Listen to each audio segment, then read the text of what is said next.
Welcome to Laughter in the Law, where we talk about the law with a lighthearted twist. And we're back.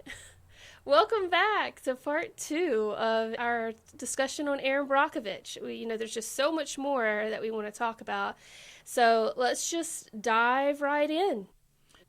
So there was this one scene, and we're getting into the case part here, but there was this really interesting scene where they're like, this is the paperwork we need. We need to show the link between corporate and the Hinckley location, which we'll get into the facts of the case in one's not seen the movie. And if you haven't seen the movie, I definitely recommend it.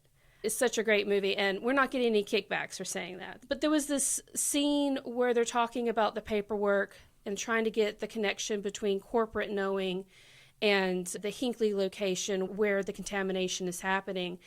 And she says, of course they knew. Of course corporate knew. And he says, show me the document. Exactly. How many times have you said it to your clients? Of course this. Where's the document? Yeah. I had this conversation at least 2 to 3 times a week with either my paralegal or my paralegal has it with a client. Do they have any lost wages? Oh, yes, they were out of work for 3 weeks. Great, I'm going to need documentation. Radio silence. Radio silence. I'm like, yeah, I got to have some documents. Insurance companies just don't believe that you're injured, first of all, even though the medical records say it. So if they're not going to believe what the medical records say, they're certainly not going to believe, oh, you missed 3 weeks of work, but you don't have any documents for it. Or the person that is terribly injured, but they haven't gone to PT or to the doctor enough. And you're like, there's not enough here to prove a higher amount for settlement. And they're like, well, my word is good. Yeah, but by the time we go to trial a year and a half from now, you're going to be out of those crutches. And you think 12 strangers are just going to take you at your word? Yeah, you got to have documentation. I think it was such a very fast moment in the film where surely they did it. It's obvious they did it. We got to have evidence. That's what trials are based on, is evidence. And yes, the jury can believe or disbelieve anybody they want to. But I'm going to tell you what makes you believable: documentation. Yeah. This is my testimony, and here's my documentation. Or whenever a client says, the doctor knows that this is related to the accident, where is that in the doctor's notes? Exactly. Yeah. Yeah. Or have you communicated this with your doctor? You say your doctor knows that these chronic headaches are from the accident, but the doctor's notes don't say that they are aware that you're having chronic headaches from the accident. Exactly. It's got to be documented. So let's talk about the case. Yes. In the last 10 minutes that we have here. Okay. So, 1993, a pro bono real estate case comes across Erin Brockovich's desk. And within 3 years, we are settling a class action personal injury case.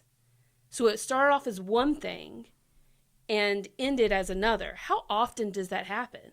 I would think rarely. Yeah. And first of all, I think according to at least the way the chronology in the movie, she's new to this firm. They just give her this. It's almost like basically a filing job. Yeah. Just file and start new cases. Yeah. And so she just starts looking through this file, literally just out of curiosity, and wonders why there's medical records in a real estate file, those kind of things. Why is that incorporated in the correspondence? Yeah, exactly. Yeah. So for something to go from preliminary investigation all the way to a ruling in an arbitration in less than 3 years on a case that big, dealing with a corporate client. And over 600 plaintiffs. Yeah, that's pretty phenomenal. Yeah, and we'll talk more about the arbitration bit. But so it starts off as real estate. We find out it's more personal injury because of water contamination from a plant that is within 2 miles of this area that has been contaminated because of the retention ponds. And so then she's meeting all these people in this community. It starts off as this really small thing with just one family, ends up involving over 600 people. And at some point in the process, they're trying to find the incriminating evidence, the document that they say, oh, they should have known, trying to find the document. She uses her wiles to be friendly with the guy at the water department and get back there and get access that she wouldn't have gotten. And then we see some really interesting things. Like, one thing is we see a montage of her collecting water samples and dead frogs. We're seeing her collect those things to support their case. I find it interesting that it was never really mentioned again after showing the montage. And I assume that means because they needed something more. Yeah, I don't know. They never really come back and talk about those water samples, and I don't know if they were getting them for toxicologists. There certainly could be questions about how they were collected and who collected them and the quality of the collection process and things like that, but they never really focused on it, so I really don't know what more. But certainly in her role, and I would call her at that point, even though this is in the 90s and the paralegal profession is relatively new. That's right. It's a relatively new profession. And at this point, based on what she's doing, investigating a case and working directly with clients, I would call her at that point being a paralegal, and she was just out there doing her investigation as any good paralegal would do. Yeah. So they don't really focus much on that. They focus a lot on the relationship with the plaintiffs. They focus a lot about the tension of, we have money bleeding us dry. The law firm. Yeah, the law firm has money just going out the door. Nothing's coming in. The fear that this big, huge 38 billion corporation is going to bury them in decades of paperwork. And they're going to go bankrupt before they can even help these people. And then the major tension, which again is with that relationship with their plaintiffs, is the whole discussion of arbitration versus a jury trial. So let's talk about that a little bit. Explain arbitration. Okay. So with arbitration, you can really do it a lot of different ways. Like, I'll use automobile cases because that's how we use arbitration. If you have an underinsured or an uninsured motorist claim, you can either have a jury trial just like everybody else, or in your policy, your insurance policy is a provision where you can demand arbitration. And at that point, we select a panel of 3. The plaintiff selects a person, the defense selects a person, and then there's a neutral selected by those 2 parties. So we have a panel of 3, one for each side and a neutral, and they hear the evidence and they render a decision. And it's much, much simpler and faster than a trial. And typically, not always, but typically in arbitrations, you usually get a better verdict than you do in a trial, at least in North Carolina's automobile world. And these selected individuals, they are people that know the law. You can pick a layperson if you want to. We usually don't. I want someone who's familiar with the law so I don't have to teach them the law. But yeah, at one time I did select, whenever I was a defense attorney, I selected an adjuster that was unrelated to the case, but he was a retired adjuster, and I selected him as my arbitrator. But usually you'll select an attorney or a retired judge, a retired attorney, somebody who's familiar with the law, absolutely. And so that just moves the process on faster. Which is what they were going with. We are going to run out of time and money before we get a result. So then they say arbitration, but then there's this whole big miscommunication with their 600 plus plaintiffs. Sometimes people are all about their day in court, but I'm telling you, at an arbitration, you're going to have your day in court. You're just going to have well-informed decision makers. And I like an arbitration. Now, there are times where it depends on the venue. Some venues are just known to be conservative, and I'd much rather have an arbitration for speed purposes. Also, the other big thing about arbitrations is you can set your own rules of evidence to a certain extent by agreement of the parties. And so the rules of evidence aren't as strict either, because once again, we're moving faster, and you can have an arbitration in a matter of 2 or 3 hours, which that same trial might have taken you a week, and it might have taken you 9 months to a year to get to that, to get to the point on the trial calendar to where your case is going to be called.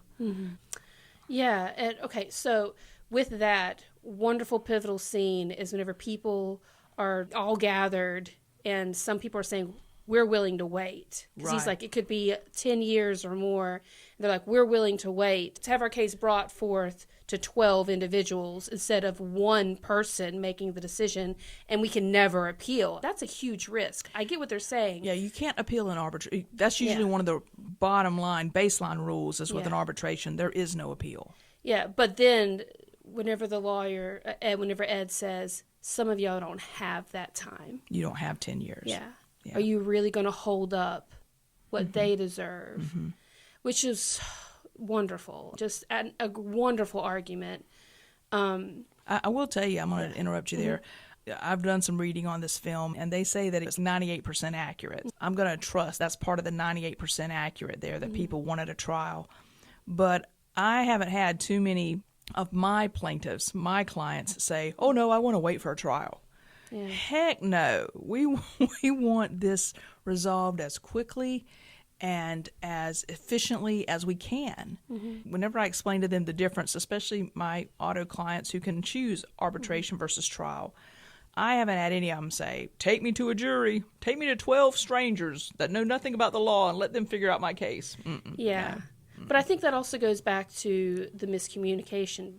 Once they Yeah. got the larger law office involved, Yeah, there was a very impersonal way of getting the message out. that was true, yes. And but once he and Erin met them where they were, even again going door to door after that, it just showed that if you want your clients to trust you, got to have that communication. Yeah. You know, Yeah.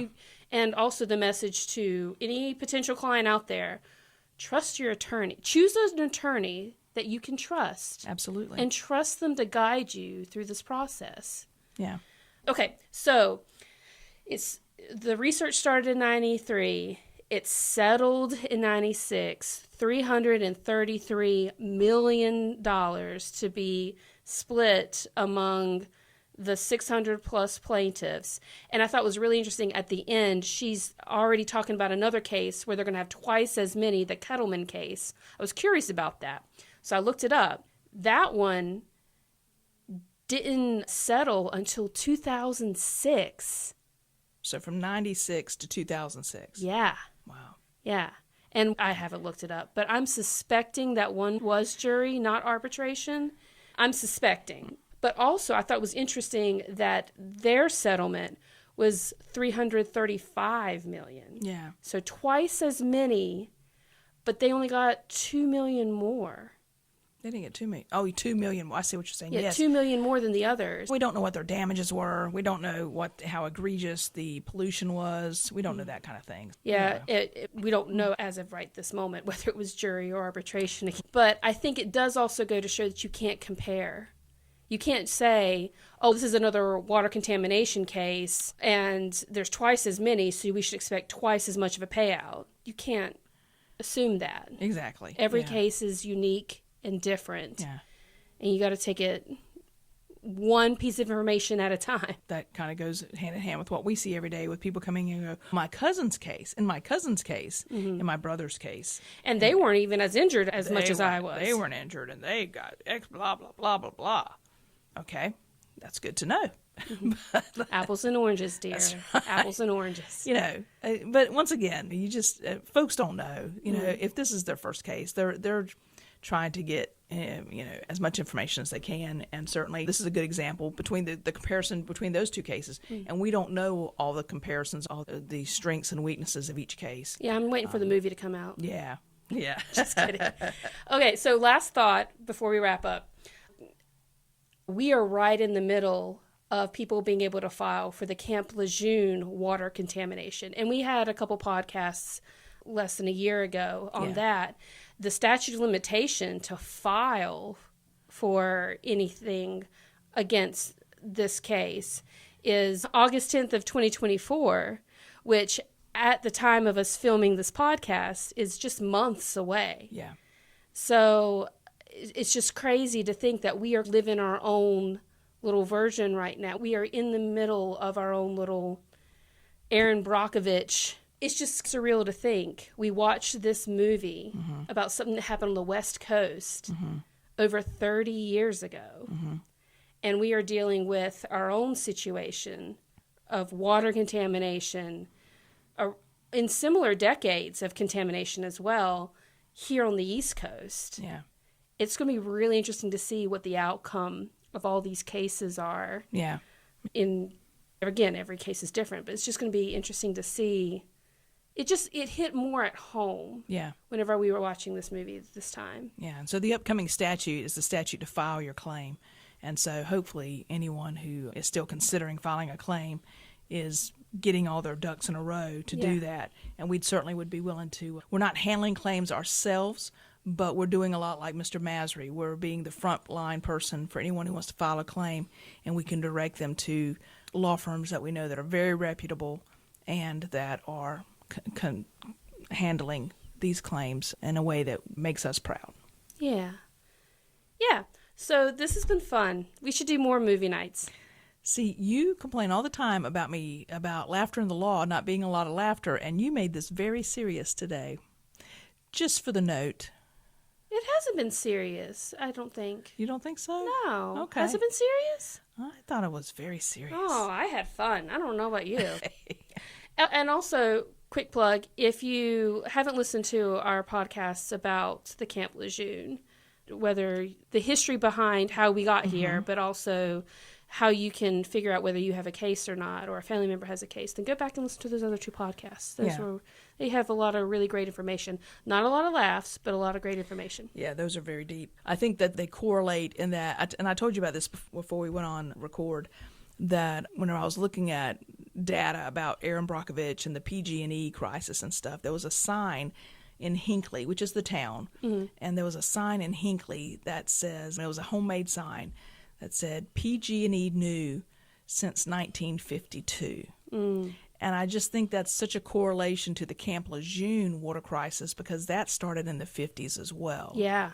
And we had all that contamination for over 30 years. Over 30 years, yeah. Yeah, they finally made it public mid-80s. Yeah. I think the correlation between those two toxic torts is pretty telling. Toxic torts. torts. Say that 3 times fast. All right, this was fun. Let's sign off, Jackie. All right. Thank you for tuning in to Laughter in the Law.